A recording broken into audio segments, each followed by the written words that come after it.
John said to the crowds coming out to be baptized by him, "You brood of vipers, who warned you to flee from the coming wrath? Produce fruit in keeping with repentance. And do not begin to say to yourselves, 'We have Abraham as our father.' For I tell you that out of these stones God can raise up children of Abraham. The axe is already at the root of the tree, and every tree that does not produce good fruit will be cut down and thrown into the fire." "What should we do then?" the crowd asked.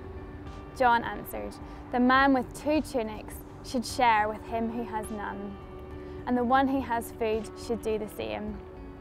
Tax collectors also came to be baptized. "Teacher," they asked, "what should we do?" "Don't collect any more than you are required to," he told them. Then some soldiers asked him, "And what should we do?" And he replied, "Don't extort money and don't accuse people falsely. Be content with your pay." John the Baptist is an incredibly radical figure. We see him as a man who walked around in camel hair and ate locusts and honey.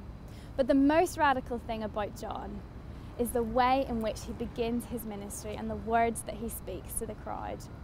John is coming to declare that Jesus is on his way.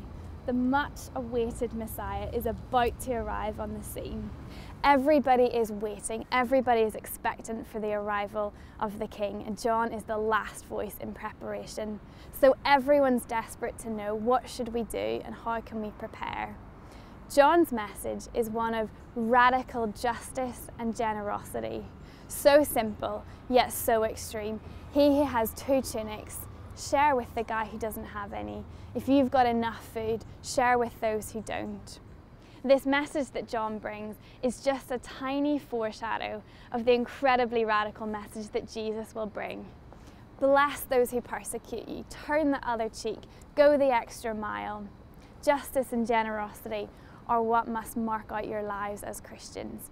And it's recorded in history that these acts are the things that marked out the early church, that spread the gospel throughout the empire and reached even the ears of the emperor, who began to oppress the Christians because their justice highlighted the absence of generosity within the empire. There was a practice at the time when people had babies that they didn't want, often girl babies.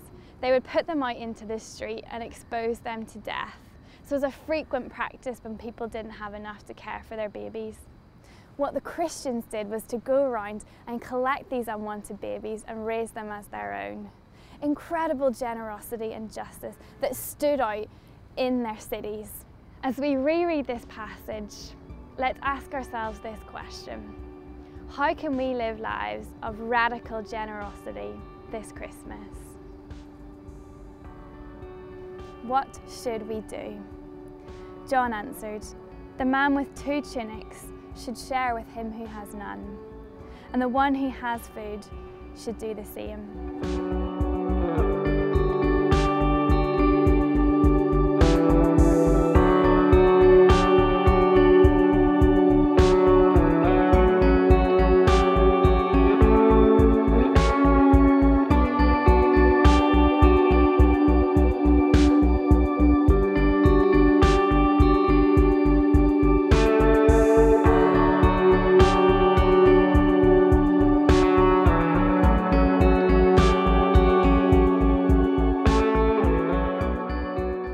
So Jesus, would you teach us to live lives of radical justice and generosity this Christmas? Would you teach us how to go out and impact our neighbourhoods and our cities for the sake of your kingdom? Jesus, meet with us.